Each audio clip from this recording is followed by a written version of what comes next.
하나, 둘, 세 개가 있어서 삼꺼풀이라는 수술 전에는 눈 위쪽에 꺼짐이 심하고 패여있던 안화 공간이 다시 이렇게 앞으로 나오면서 눈꺼풀 피부의 밑바닥은요, 흉터 조직들이 남아있거든요. 지금 저분은 얘가 떠지는 게 아니라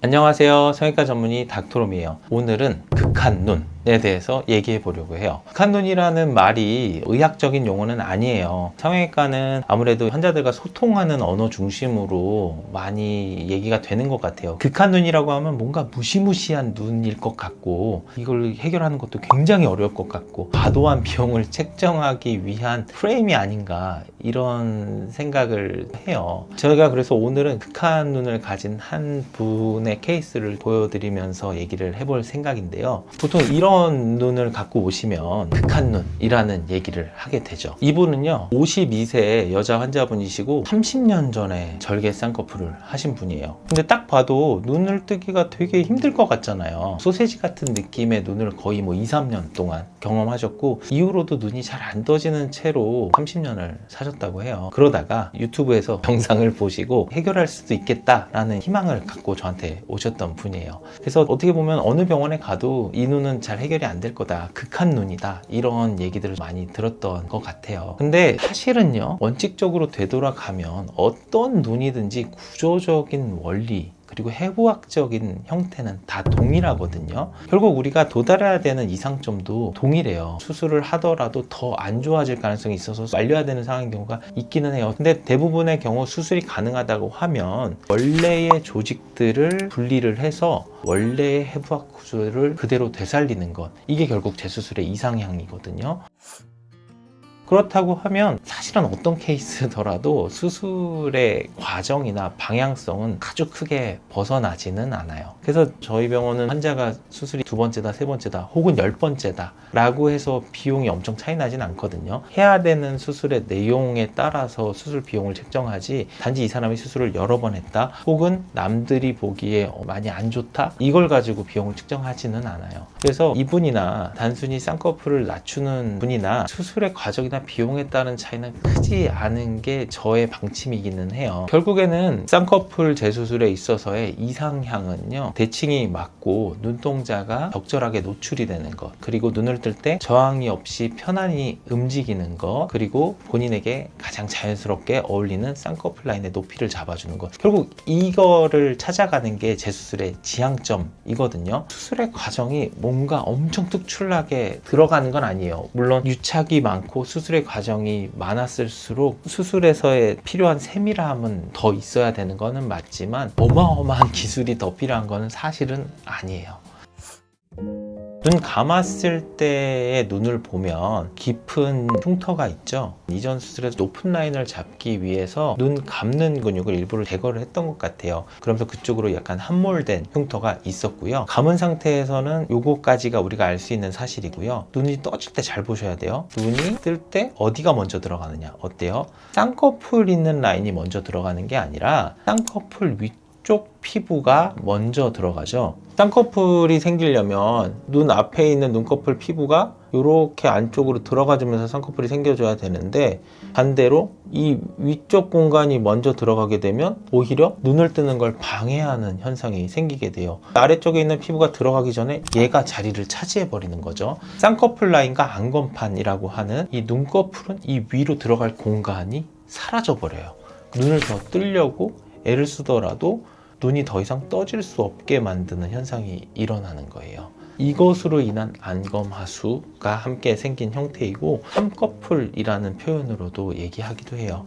더블 폴드가 아니라 트리플 폴드라는 거죠. 그래서 폴드가 하나, 둘, 세 개가 있어서 삼꺼풀이다 라는 표현을 쓰기도 합니다. 눈을 뜨는 근육이 안검판이라고 하는 눈꺼풀 끄트머리에 있는 연골에 맞닿아서 이 연골을 잡아당기면서 눈이 떠지는 거거든요. 지금 저분은 얘가 떠지는 게 아니라 이쪽 부분이 먼저 들어간 거예요.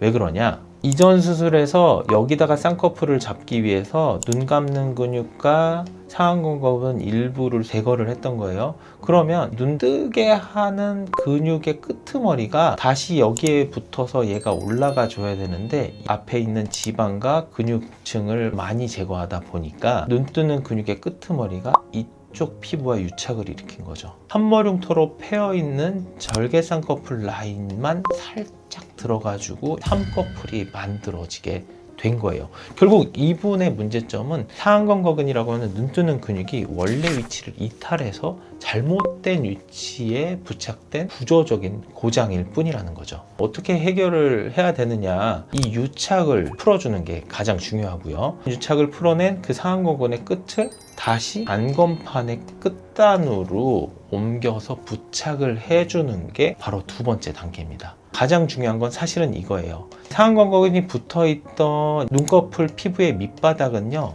여전히 유착이 되기 쉬운 흉터 조직들이 남아있거든요. 그래서 여기에 다시금 유착이 생겼을 때는 재발되는 경우가 생길 수가 있어요. 그래서 이것을 위해 이 사이에 글라이딩 서피스라고 해서 지방이 윤활유 같은 역할을 하면서 마찰이 일어나지 않도록 해주거든요. 그래서 이 부분에 지방을 다시 복원해 주는 게 굉장히 중요해요. 이 안쪽으로 밀려 들어가 있던 지방을 밖으로 꺼내와 주는 것으로 충분하다는 거예요. 물론 이전 수술에서 지방을 너무 많이 뺐어요. 그래서 지방 자체가 없어요. 그럴 때는 지방 이식이 필요한 경우도 있지만 대개의 경우에는 지방이 안쪽을 밀려 들어가 있는 경우가 훨씬 더 많아요. 그래서 이 사이에 결합만 끊어내주면 이 안쪽에서 우리가 지방을 충분히 찾아낼 수 있고 재발이 될 수 있는 공간 사이로 지방을 내려와서 이렇게 채워주게 되면, 저는 보통 지방 재배치라고 많이 부르는데요. 그렇게 해준다고 하면 지방 이식 없이도 눈이 꺼짐까지 해결할 수가 있다는 거죠. 결국 이분도 눈이 꺼짐의 원인이 지방이 없어서라기보다는 이미 있는 지방 앞쪽으로 상안검거근이 이렇게 떠져야 되는데 그 앞쪽으로 피부와 붙으면서 눈이 떠질 때 지방을 뒤로 밀어내는 힘이 형성이 돼 있어서 있는 지방이 뒤로 밀려나 있는 뿐이지 지방 자체가 부족한 건 아니었거든요. 이렇게 상안검거근은 안검판에 잘 붙어 있고 그 위쪽 공간으로는 지방이 채워져서 눈꺼풀 피부와 눈 뜨는 근육 간에 결합이 생기지 않게 하는 배리어를 만들어준 이러한 전형적인 동양인의 눈으로 복원을 해주는 게 이 수술의 가장 마지막 핵심이에요. 그래서 결국 지방 이식 없이도 눈이 꺼짐 해결이 가능하다는 거죠. 4개월째의 영상이에요. 아까 처음 말했던 것처럼 한모흉터 아래쪽에는 원래 눈 감는 근육이 있어야 되는데 근육 자체가 패여 있는 거는 완전하게 흉터를 해결하기 어려워요. 패인 흉터 자체는 남아있지만 라인이 아래로 내려오면서 눈을 뜰 때 이제는 눈 위 공간이 아니라 쌍꺼풀 자체가 먼저 당겨져 들어가고 쌍꺼풀이 눈이 공간 뒤쪽으로 들어가면서 눈이 올바르게 떠질 수 있는 바탕이 생긴 거죠. 그래서 이렇게 정상적인 구조를 원래의 해부와 그대로 돌려주는 것이 재수술의 지향점이라는 거를 꼭 얘기하고 싶습니다. 전후 사진을 보시면 수술 전에는 눈 위쪽에 꺼짐이 심하고 그로 인해 눈이 잘 안 떠지고 양쪽 눈에 비대칭이 있었는데요. 라인이 내려오고 눈이 올바르게 떠지면서 눈 위쪽의 패임까지 같이 해결된 걸 볼 수가 있어요. 45도에서 보면 여기가 패여 있으니까 눈이 잘 안 떠졌었죠. 근데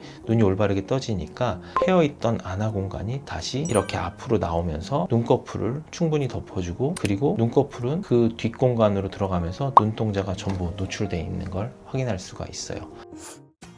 그래서 오늘 영상에서 제가 꼭 드리고 싶은 말씀은요, 극한눈이라는 자극적인 명칭에 현혹되지 않았으면 하는 게 저의 가장 중요한 메시지입니다. 결국 중요한 거는요, 수술의 명칭 혹은 진단명의 명칭, 찝힌코, 눌린코, 들린코, 꼬막눈, 옴팡눈, 이게 다 사실은 어떻게 보면 환자들이 만든 형태에 대한 명칭이지 이게 수술적인 진단이나 수술의 과정을 시사하는 거는 아니거든요. 극한눈이라는 프레임에 갇혀서 나는 수술하기가 되게 어려운가, 절대 못하는 눈인가 고민 속에 갇히지 마시고요.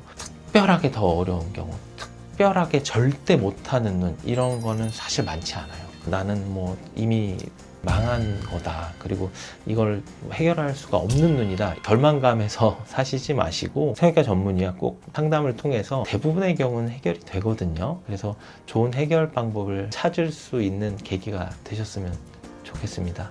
이상 닥터노였습니다. 감사합니다.